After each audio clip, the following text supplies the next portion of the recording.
presented by RBS Music, mixed by RBS Music present. Studio CH Vincent Music.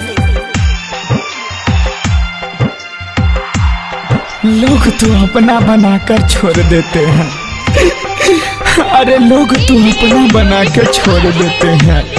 कितनी आसानी से गैरों से रिश्ता जोड़ लेते हैं। हम तो एक फूल तक न तोड़ सके, हम तो एक फूल तक न तोड़ सके, कुछ लोग बेरहमी से दिल तोड़ देते हैं। ए जान हमके छोड़ के जाइबू हो, जाते आशिक के तू भूला जाइबू हो।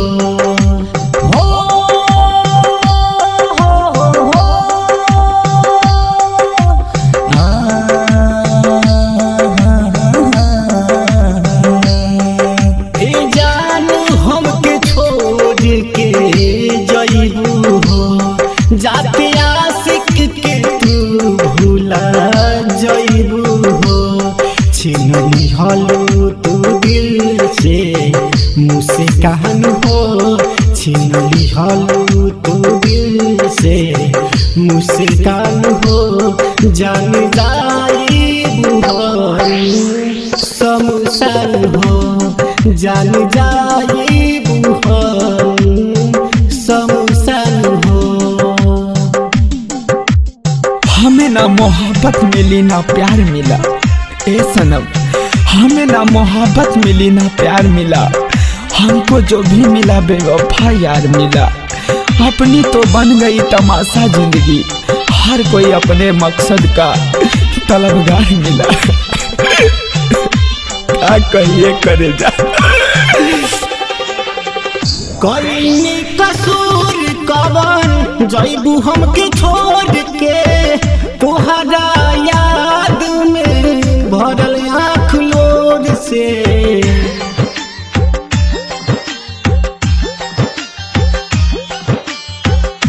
कईनी कसूर कवन जाइबू जे छोड़ के, तोहरा याद में भरल आँख लोर से।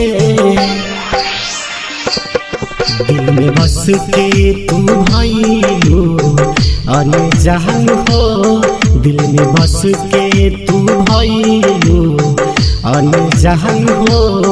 जान जाई हम शमशान हो, जान जाई हम शमशान हो। ए जान अरे ना रूठना हमसे, हम मर जाएंगे।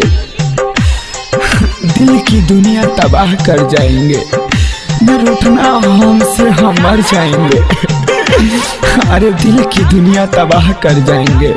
मोहब्बत की है हमने कोई मजाक नहीं, दिल की धड़कन तेरे नाम कर जाएंगे। ए जान कसम तू खैलू हाथ धके हाथ हो, हमारा के छोड़ी गईलू मदन के साथ हो।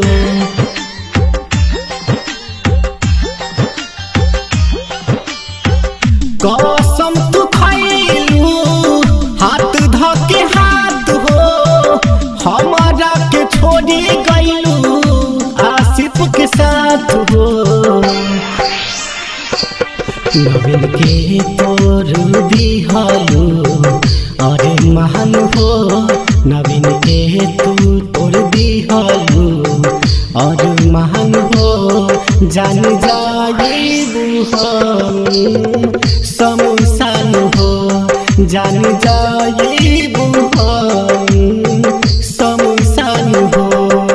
ए जान हमके छोड़ के जाइबू हो, जाते आशिक के तू भूला जाइबू हो।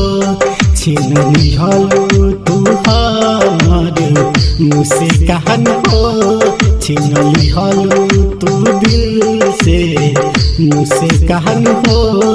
जान जाइबू हम शमशान हो, जान जाइबू हम